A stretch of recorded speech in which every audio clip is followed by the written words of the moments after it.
while having an early dinner with my husband and in-laws. The home phone rang unexpectedly. It was unusual for the phone to ring at this hour, so I answered it, curious. To my surprise, the woman on the other end began to speak in an aggressive tone. "Who is this?" I asked, trying to clarify. "How dare you ask who I am? You're so rude," she shrieked. I replied calmly, "I don't know who you are unless you introduce yourself." My in-laws exchanged worried glances, and my husband gestured, "Should I take the phone?" I shook my head. I wanted to handle this myself, without relying on him for support. "Can you please tell me your name?" I asked again, maintaining my composure. The woman's voice escalated to hysteria. "I can't believe you don't know who I am. I'll never buy your eggplants again. From now on, I'll use cheap imported ones, so goodbye." Though she didn't reveal her identity, I pieced it together when she mentioned eggplants. She was the wife of the president of the pickling company I'd worked with for 15 years, the one with whom I held an exclusive contract. With the president gone, she was likely the only one to discuss the contract.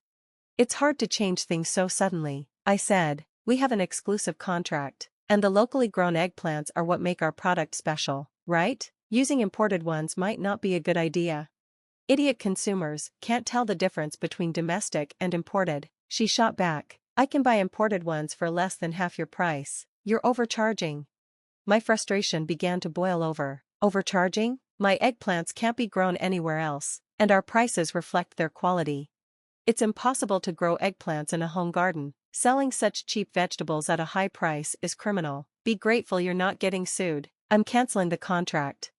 What an incredibly rude person. Fueled by indignation, I said, "Are you certain about canceling the contract? You won't have any regrets?" "No regrets. I'll make more money with cheaper, imported eggplants. I'm relieved to be rid of an overcharging farmer like you. Stay away from us."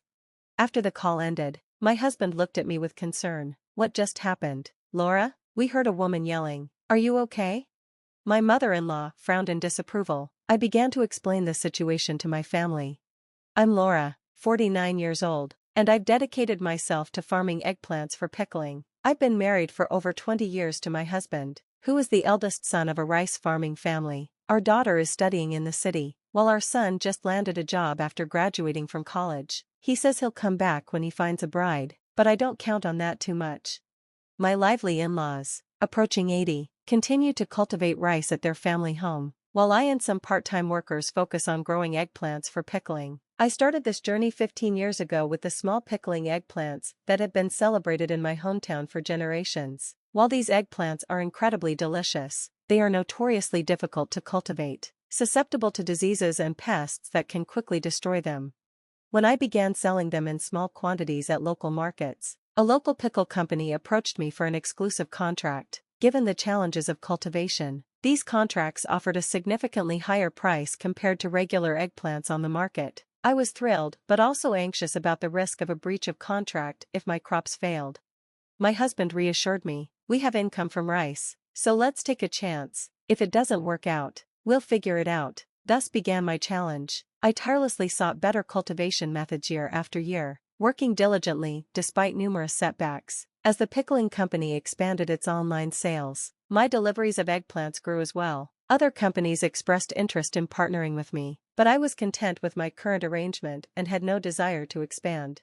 The exclusive contract proved to be more demanding than I anticipated. Although I enjoyed a steady income from the fixed price, I had to ensure consistent delivery. I started contemplating the future. Once my in-laws retired from rice farming, and my husband and I took over, I might consider stepping back from the exclusive contract. Yet, I felt a deep gratitude to the company president and wanted to continue providing my best eggplants for as long as they needed them.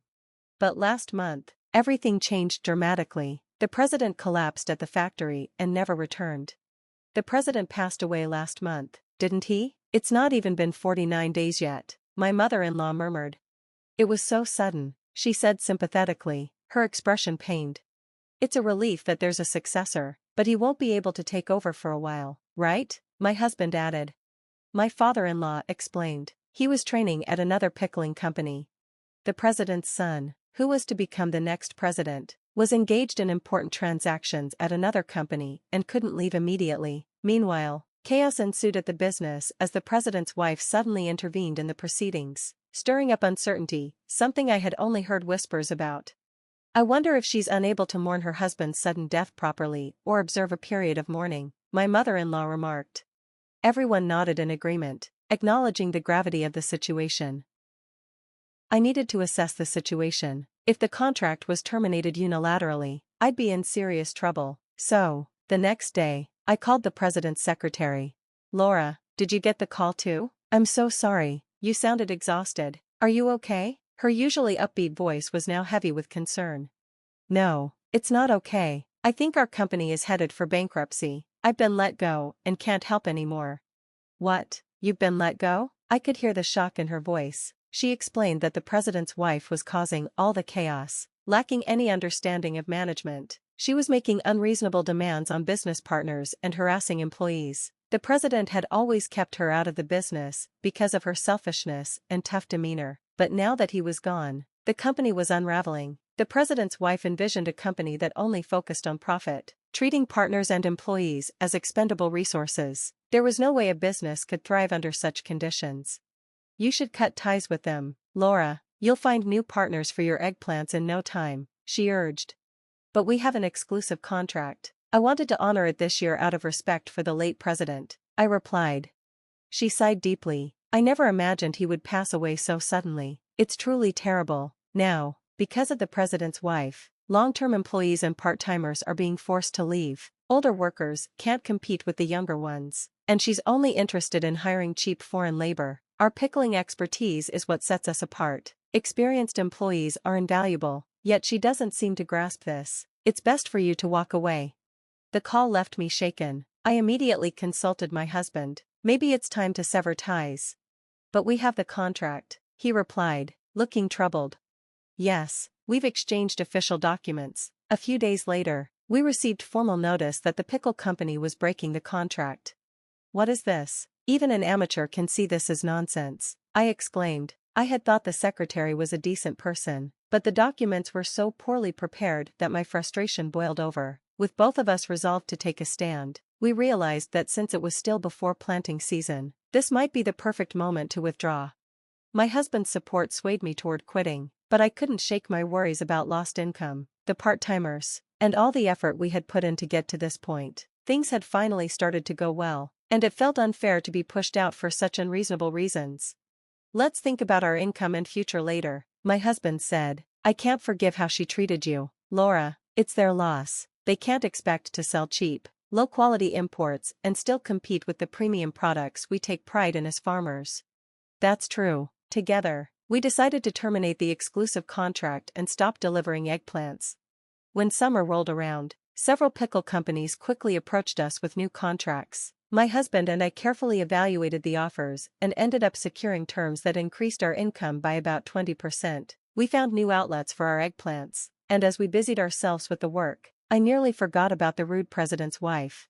One day, my mother-in-law visited my workplace, holding a jar of eggplant pickles. Laura, this is outrageous. Look at this label. It says locally produced, but that can't be true, right? She had brought pickles from the company that claimed they would be using imported eggplants. I was surprised when I examined the packaging.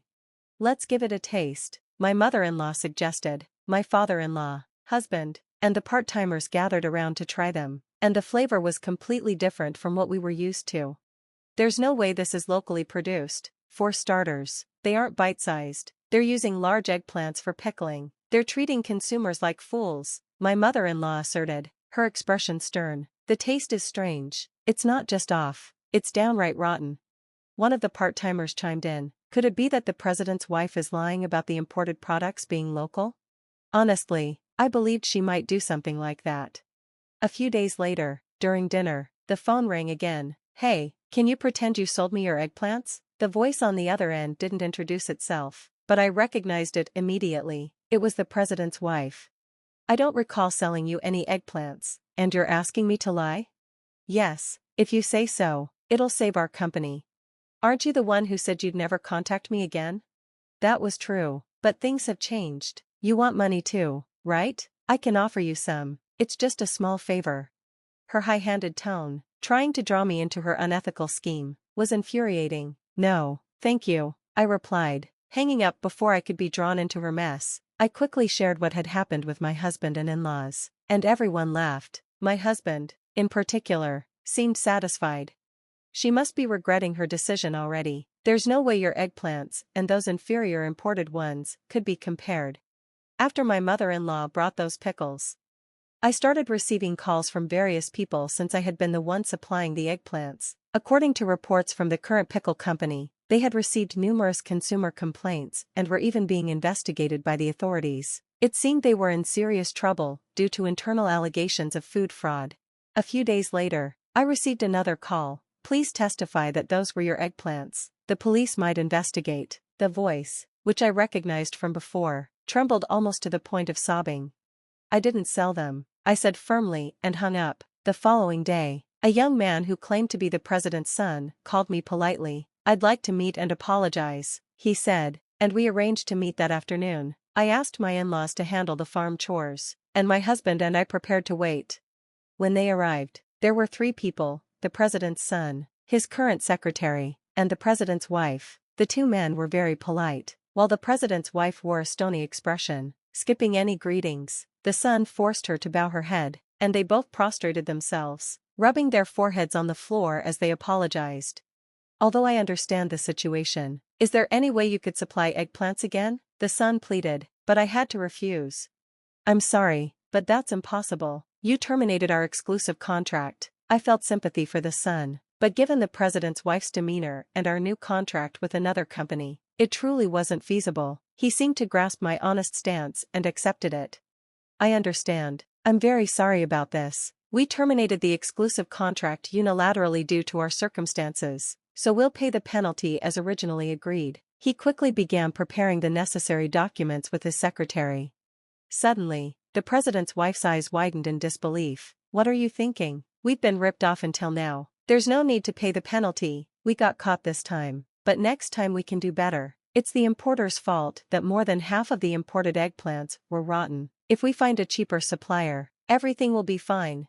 So you tried to use cheap imports and failed. That's what Laura told you, right? Her husband shot back sarcastically, and the 2 young men nodded in agreement, hanging their heads in shame, concerned by the president's wife's words. I interjected, by the way, are you planning to continue labeling your products as locally produced even if you can't source my eggplants?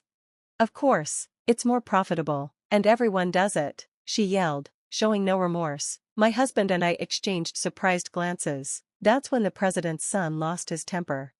Mom, just be quiet. I only brought you here today to apologize, but I'm fed up with you. The president's wife looked taken aback, momentarily flustered.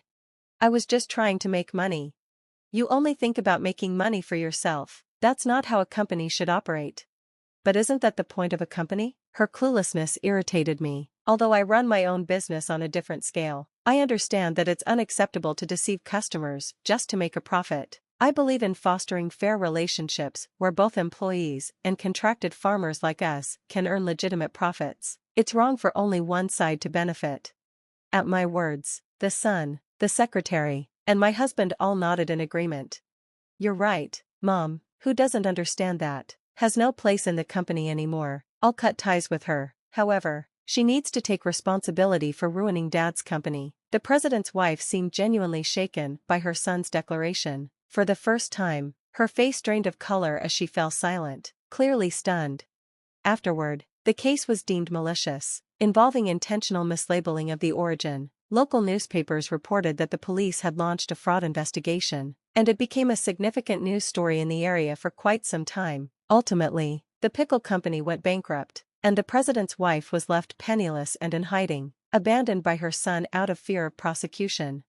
Meanwhile, the president's son and the veteran employees who returned at his request are now working diligently to handle the fallout and establish a new company. I received the penalty for the breach of the exclusive contract, and the matter was settled. My son has returned home and decided to take over the farm, and it seems he has found a bride eager to join him in the work. With this happy news, our family's daily life has become much more enjoyable. Thank you for watching. Stay tuned for the next video.